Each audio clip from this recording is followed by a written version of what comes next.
Hello नमस्कार दोस्तों। UPSC भर्ती में बहुत सारे बच्चे होंगे रिजेक्ट। देखिए साफ साफ आप यहाँ पर देख लीजिए क्या लिखा है। The OBC candidates applying for CSC 2025 must produce OBC non creamy layer certificate based on their income. ठीक है, और उनका किस किस साल का होना चाहिए। ठीक है, तो यहाँ पर 2021 से 22, 22 से 23, 23 का 24 एंड इशू। ठीक है, तो यहाँ पर बोला जा रहा है कि आपके पास लेटेस्ट वाला नॉन क्रीमी लेयर होना चाहिए। किनके पास? ओबीसी के पास। और दूसरा क्या है कि एससी एसटी का भी जो सर्टिफिकेट है, ठीक है, वो भी सेंट्रल लेवल का सर्टिफिकेट होना चाहिए। तो पूरा सबूत के साथ आपको ये वीडियो बताएंगे।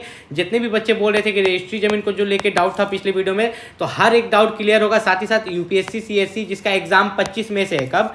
25 में से। तो उसके लिए जो बेस्ट बुक होगा प्रीवियस ईयर वाला बुक, जिसको पढ़ के बहुत सारे टॉपर्स यूपीएससी का एग्जाम निकाले हैं, तो उसके बारे में बताएंगे। तो वीडियो के अंत तक बने रहिएगा। तो चलिए वीडियो को शुरुआत करते हैं। अगर चैनल पर नए होंगे तो चैनल को सब्सक्राइब कर लीजिएगा। तो यहाँ पर अगर हम लोग देखें तो एलिजिबिलिटी फॉर अवेलेबल रिजर्वेशन, तो अगर आपको रिजर्वेशन चाहिए तो यहाँ पर साफ साफ पॉइंट लिखा हुआ है, आपको कंफ्यूज होने का जरूरत नहीं है। आप इस पॉइंट को देखिए जिसको मैं यहाँ पर ये कर रहा हूँ। ठीक है सर, स्क्वायर बना रहा हूँ। तो इसको ध्यान से अगर पढ़ें हम लोग, तो यहाँ पर सबसे पहले लिखा हुआ है कि अगर कोई भी बच्चा यहाँ पर ओबीसी है, ठीक है, या एससी है, या एसटी है, या ईडब्ल्यूएस है, इसमें से अगर आप किसी भी कैटेगरी से हैं और रिजर्वेशन ले रहे हैं, तो आपको यहाँ पर जो है फॉर्म अप्लाई करने का जो लास्ट डेट था 11 फरवरी 2025, ठीक है, क्लोजिंग डेट, उससे पहले, ठीक है, उससे पहले क्या होना चाहिए आपके पास? सर्टिफिकेट। उसके पहले आपके पास कास्ट सर्टिफिकेट होना चाहिए, वो भी सेंट्रल गवर्नमेंट का। ठीक है, वो भी किसका?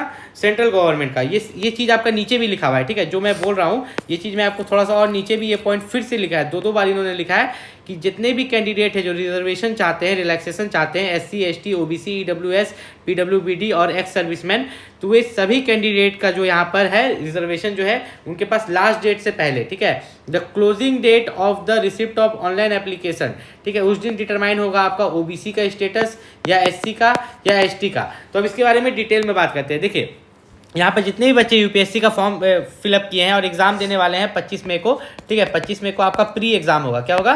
Pre exam.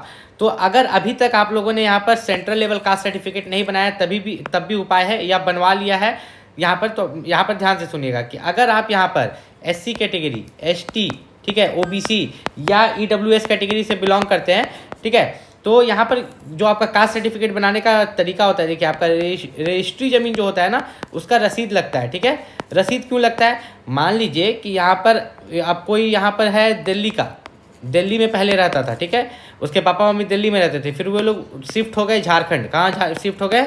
झारखंड शिफ्ट हो गए। कितना में? 2005 में। ठीक है, कब? 2005 में।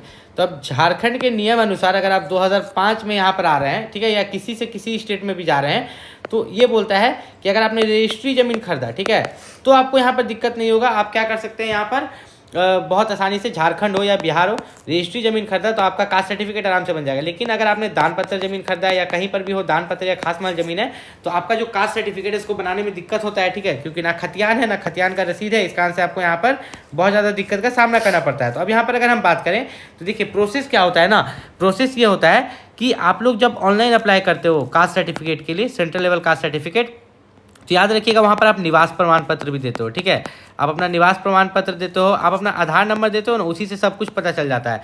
तो आपसे रसीद नहीं मांगता, वो ऑटोमेटिक जान जाता है कि हाँ ये रजिस्ट्री ज़मीन वाला है। ठीक है, कि आपका ज़मीन रजिस्ट्री ज़मीन है और आपको अप्लाई करने मिल जाता है। लेकिन याद रखिएगा कि जो बच्चे यहाँ पर गलती कर रहे हैं दलाल से बनवा के, बहुत बच्चे एकदम जो एक सही बात बोल रहा हूँ, दलाल को 3 से 4 हज़ार रुपये देते हैं, और दलाल क्या करता है यहाँ पर दूसरे के रजिस्ट्री जमीन के कागज़ पर यहाँ पर क्या करता है, आपका यहाँ पर कास्ट सर्टिफिकेट सेंट्रल लेवल का बनवा देता है। तो इससे आपको यहाँ पर जेल भी हो सकता है, आपका एजुकेशन क्वालिफिकेशन रद्द भी हो सकता है। मेरा बोलने का मतलब यही है कि सिर्फ आप दलाल से ना बनवाएं, ठीक है, आप खुद से ब्लॉक जाके बनवाएं। आपका दान पत्र जमीन है तब भी बन जाएगा, ठीक है, आपका खास माल जमीन है तब भी बन जाएगा, आपका रेंटेड मकान है तब भी बन जाएगा। ध्यान से समझिएगा, दान पत्र है, खास माल है, रेंटेड है, कुछ भी है, तब भी बन जाएगा। ठीक है, इसी के जमीन के कागज पे बन जाएगा। लेकिन खुद से बनवाए, दलाल से ना बनवाए। दलाल जल्दी बनाने के चक्कर में वो दूसरे का रजिस्ट्री जमीन का यहाँ पर कागज लगा देता है, जो कि आपके लिए बहुत ही यहाँ पर गलत है। अब प्री एग्जाम में बहुत बच्चों को ये डाउट है ना कि देखिए प्री एग्जाम का जो पेपर 2 है उसमें मात्र 33% मार्क्स लाना है, ये क्वालिफाइंग है। ठीक है, याद रखिएगा ये क्वालिफाइंग है। मेन जो है आपका पेपर 1, आपका पेपर 1 में कटअप जाएगा, 200 मार्क्स में से कटअप जाएगा। कितना में से? 200 में से। क्या कटअप जाने वाला है इस वीडियो में वो भी बताएंगे। ठीक है, पेपर 1 के लिए ऐसे जो बुक है, प्री एग्जाम के लिए जो बुक है, ठीक है, पेपर 1 और पेपर 2, उसके लिए मैंने डिस्क्रिप्शन में लिंक डाल दिया है। 14 प्रीवियस ईयर क्वेश्चन पेपर का बुक है, बेस्ट बुक। ठीक है, अब मेंस एग्जाम में बहुत बच्चों को डाउट होता है कि मेरिट कौन कौन पेपर काउंट होता है। तो देखिए इसका मेरिट काउंट नहीं होता है, पेपर ए पेपर बी, ठीक है। पेपर ए में क्या है कि आप इंग्लिश हिंदी उर्दू कोई भी लैंग्वेज सेलेक्ट कर सकते हैं, जो कि 8th schedule of the constitution में है 300 मार्क्स का, ठीक है। तो ये क्वालिफाइंग नहीं होता। फिर पेपर बी इंग्लिश का एग्जाम 300 मार्क्स का देना पड़ता है। लेकिन ये बहुत खराब काम किया गया है। मान लो कि कोई बच्चा हिंदी मीडियम से पढ़ा है, उसका इंग्लिश अच्छा नहीं है, तो वो पेपर भी कैसे देगा, उसका इंग्लिश का ही 300, तो उसको यहाँ पर बहुत ही कम मार्क्स मिलेगा, ठीक है। यहाँ पर जो इंग्लिश का पेपर है तो इंग्लिश का 300 में उसको कम मार्क्स मिलेगा। यहाँ पे इंग्लिश और हिंदी ऑप्शन देना चाहिए था, ठीक है। क्या करना चाहिए था, इंग्लिश और हिंदी का ऑप्शन देना चाहिए था, लेकिन ऐसा इंग्लिश और हिंदी का ऑप्शन दिया ही नहीं गया। अब पेपर में यहाँ पर जो मेंस में जो पेपर मेरिट में काउंट होते हैं वो यहाँ पर है आपका पेपर 1 जिसमें ए से पूछता है, पेपर 2, 3 और पेपर 4 ये आपका GS1, GS2, GS3 और GS4। तो ये अगर हम ध्यान से देखें तो GS का 4 पेपर है मेंस में, कहाँ पर, मेंस में। और GS जो है आपका जनरल स्टडीज़, ये आपका प्री में भी पूछता है। तो याद रखिएगा जब आप प्री में ही जनरल स्टडीज़ पढ़ रहे हैं तो इसका तैयारी अच्छा से कीजिए ताकि आप अच्छे से एग्जाम दे पाए। अब यहाँ पर ऑप्शनल पेपर को लेके बहुत बच्चों को दिक्कत होता है। ऑप्शनल पेपर 1 है 250 मार्क्स का, ऑप्शनल पेपर 2 है 250 मार्क्स का, ठीक है। तो इसको हम लोग अच्छे से समझते हैं। देखिए ऑप्शनल पेपर 1, ठीक है, ऑप्शनल पेपर 1 और ऑप्शनल पेपर 2 दोनों में सेम सब्जेक्ट लेना पड़ता है। ऐसा नहीं कि ऑप्शनल पेपर 1 में अलग ले लीजिएगा, ऑप्शनल पेपर 2 में अलग ले लीजिएगा। मान लीजिए कि ऑप्शनल पेपर 1 में अगर आप हिंदी लेते हैं तो इसमें भी आपको हिंदी से ही क्वेश्चन आएगा। ऑप्शनल पेपर 2 में टोटल आपका इधर भी 250 हो गया, इधर भी 250 हो गया, टोटल 500 मार्क्स का होता है, ठीक है। ऑप्शनल पेपर जो होता है आपका 500 मार्क्स का। मान लो कोई बच्चा केमिस्ट्री ऑनर्स किया है तो वो अगर केमिस्ट्री लेगा ना तो इसमें भी केमिस्ट्री से ही क्वेश्चन आएगा, इसमें भी आपका केमिस्ट्री से ही क्वेश्चन आएगा, ऑप्शनल पेपर 1 और 2 दोनों में। अब मान लीजिए कि कोई बच्चा यहाँ पर अगर दूसरा सब्जेक्ट लिया है, इंग्लिश लिया है, तो दोनों का इसमें इंग्लिश का ही क्वेश्चन आएगा। ऐसा नहीं हो सकता कि यहाँ पर आपका फिजिक्स आप ले लीजिए, यहाँ पर इंग्लिश चूज कर लीजिए, ये अलग अलग चूज आप नहीं कर सकते, दोनों आपको यहाँ पर सेम ही चूज करना होगा, ठीक है। इस चीज़ का आपको खास ख्याल रखना है। अब जो देखिए ऑप्शनल सब्जेक्ट जो है यहाँ पर सब तरह का दिया गया, एग्रीकल्चर, एंथ्रोपोलॉजी, बोनेटी, केमिस्ट्री, ठीक है, botany, chemistry, commerce and accountancy, मतलब जिस सब्जेक्ट में आप ग्रेजुएशन किए हैं उस सब्जेक्ट को भी चूज़ कर सकते हैं, आप अलग सब्जेक्ट को भी यहाँ पर चूज़ कर सकते हैं। तो हम लोग यहाँ पर जो प्री एग्जाम है आपका, प्री एग्जाम के बारे में हम लोग डिटेल में अवगत करने वाले हैं, क्योंकि सबसे पहले है आपका प्री।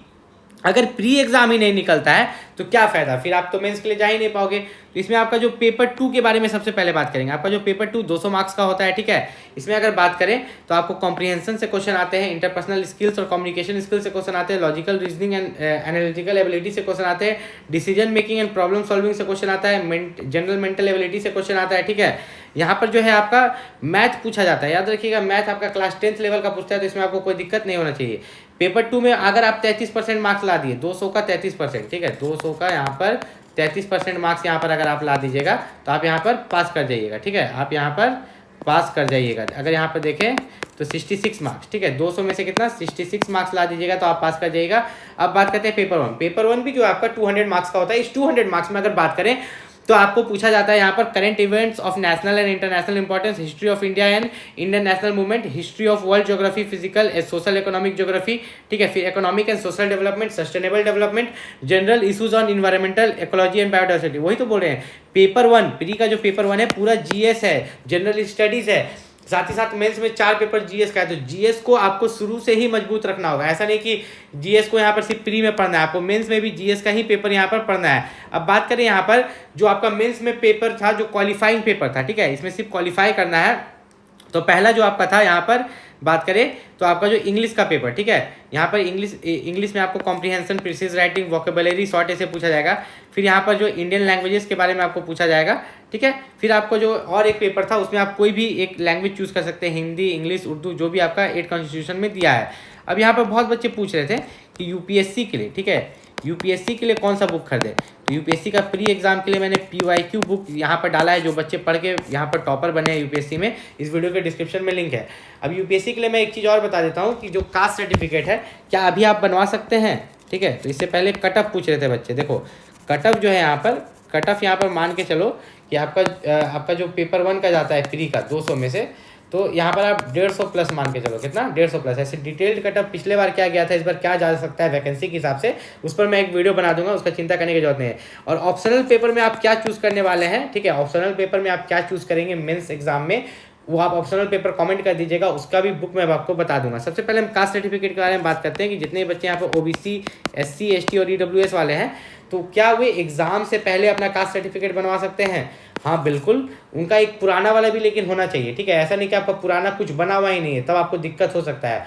और यहाँ पे जो आपका प्री एग्ज़ाम है उससे पहले आप अपना कास्ट सर्टिफिकेट बनवा लीजिएगा, ताकि आपको किसी तरह का दिक्कत ना हो। और यूपीएससी भर्ती को लेके और भी कोई डाउट है तो आप नीचे कमेंट कर सकते हैं, और नीचे मैंने बुक का डिस्क्रिप्शन में लिंक दे दिया, बेस्ट बुक है, आप एक बार जाके देखिए, आपको पसंद आए तो लीजिएगा, क्योंकि इसी बुक को पढ़ के बहुत सारे बच्चे ने यूपीएससी का एग्जाम्स भी निकाला है। चैनल पर नए होंगे तो चैनल को सब्सक्राइब कर लीजिएगा। मिलते हैं अगले वीडियो में, तब तक के लिए नमस्कार।